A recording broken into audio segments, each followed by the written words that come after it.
Hey y'all, Amy here. Welcome back to the farm. Today we are propagating some mulberries. Let's go. Alrighty y'all, we are in the back shed and I'm going to show you how I'm going to propagate some mulberry trees from cuttings. Now I have a black mulberry. I have two different varieties of a black mulberry tree and I'm going to do some cuttings from each one of those and I'm going to tell you why and the differences in them. But this is zone 9A. I'm in Florida, and the black mulberries, which originate from Asia, grow best here. There's a white and a red varieties. There's like many different varieties, species of mulberries. But here in this more tropical type climate, the black ones do the best. And they are going to be different. First of all, the black ones are self-pollinating. And if you start them from cuttings, you're going to get fruit a lot sooner. A cutting grown will give you fruit in 2 to 5 years, whereas if you're planting from a seed, it's going to be 8 to 10 years before you get fruit usually. So I like to do it from cuttings. Now I have two different types here. I do not know exactly what they are called because I got these from a cutting from a friend's trees. And I don't remember exactly what he said they were, but I do know that this cutting produces twice a year. Fruits twice a year, and this one only does it once a year. And this one's mulberries are so many. That's very prolific, and they're very tiny, like super tiny ones.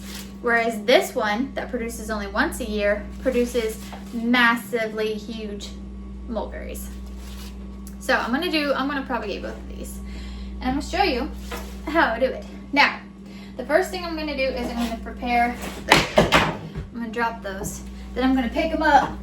Okay, then I'm gonna show you. Okay, what I wanna do here is I'm gonna cut this cutting. It's gonna be about yay long, okay? A little less than a foot long. So I'm gonna do it and I'm gonna snip off the leaves here. Now, at the base of each leaf, you can see there's that little thing there. We don't want to damage that. It's gonna grow from there, but we're gonna take the leaves off because we don't want this stick putting energy into the leaves at all. We want it to put energy into the roots. So then what I'm gonna do is I'm gonna scrape one side like so. Hopefully it stays focused. Scrape the other side like so. I scraped the bark off, and that's going to help the rooting hormone just get in there really good. Okay, there's two done. Now we're gonna do the rest. Okay, I made a mistake. I cut them, and then I got them mixed up. And 2 of them are from the smaller mulberries that produce twice a year, and 6 of them are the bigger mulberry that produces once a year. And I don't know which is which now. So I'm going to pot them into pots, and I was going to use these, and I was gonna label them, but whoops. Okay, so I went back and I watched what I just videoed when I was showing you the 2 different kinds,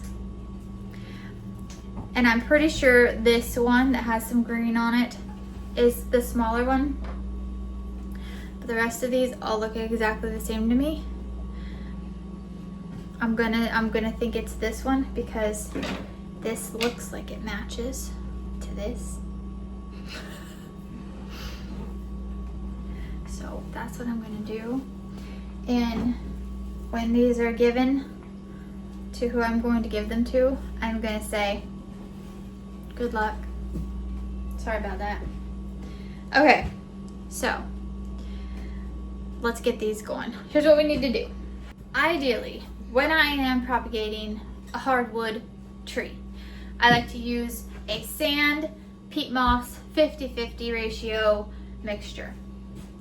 I don't have either of those things. So what I'm gonna do is I'm going to use wood chips.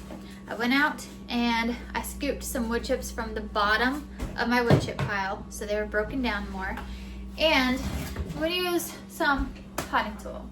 I'm gonna use like probably maybe a 20-60 ratio. That didn't make any sense. I'm going to use about a 40-60 ratio. 60% wood chips to 40% potting soil. What you want is you want something that's going to aerate the soil. You don't want it to stay too moist. You want room, space, air in the soil. You want it to hold moisture, but like not be too wet and too heavy.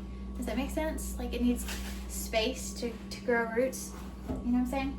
So what I'm going to do is I'm going to add a little bit of this potting soil that I have on hand to this bucket of wood chips, and I'm going to mix it together, and then I'm going to use that to fill my pots.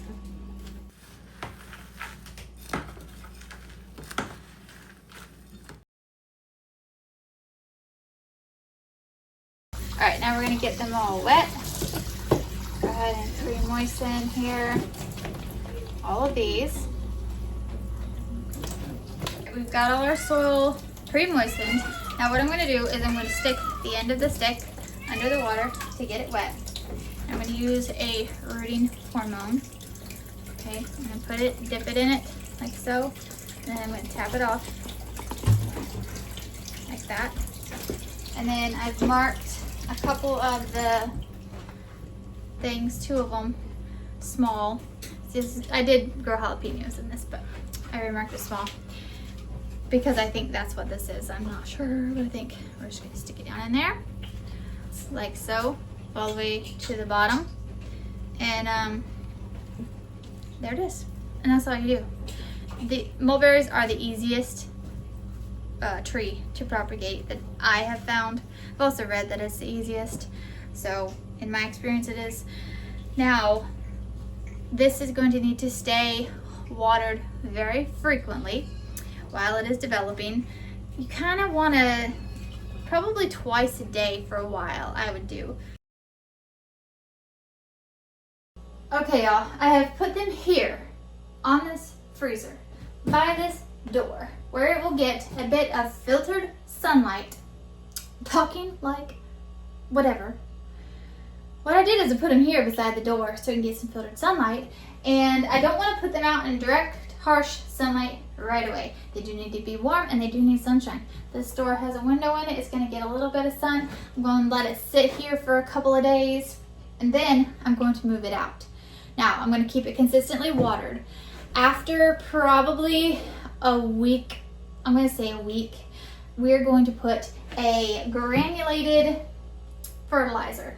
A 10-10-10 would be okay. On top of here, we're going to slow release fertilize for these. Because, listen, if I had used a peat moss and sand with 0 nutrient value at all, I would probably wait a day or 2 and then I would put the fertilizer on top, okay, to feed what starts to grow. Because we used a potting soil, I'm going to wait a little while. Either way, use your judgment on that. But ideally you want to let these sit until they're like fully rooted.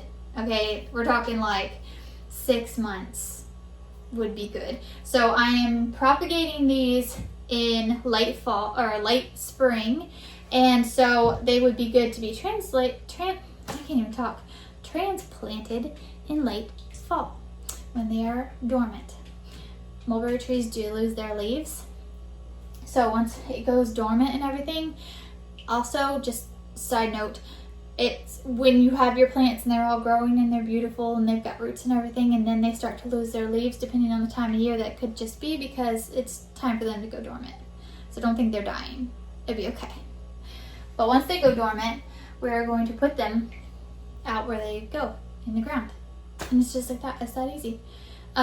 When I did my small mulberries, the little ones, it took not even 2 years for me to get the first, because it took, my big tree produced for the first time this year, and they're 3 years old. And so that one took 3 years to produce anything. My one with the little mulberries took 1.5 years to start producing. This is the 2nd year we've got mulberries from it. So it's easy. It's a good way to do it. It's an easy way to do it. You just do this, and you don't forget to water, because that's very important as they're developing their roots. But yeah, there we go. That's it. I hope you enjoyed today's video. Until next time, keep on sunside.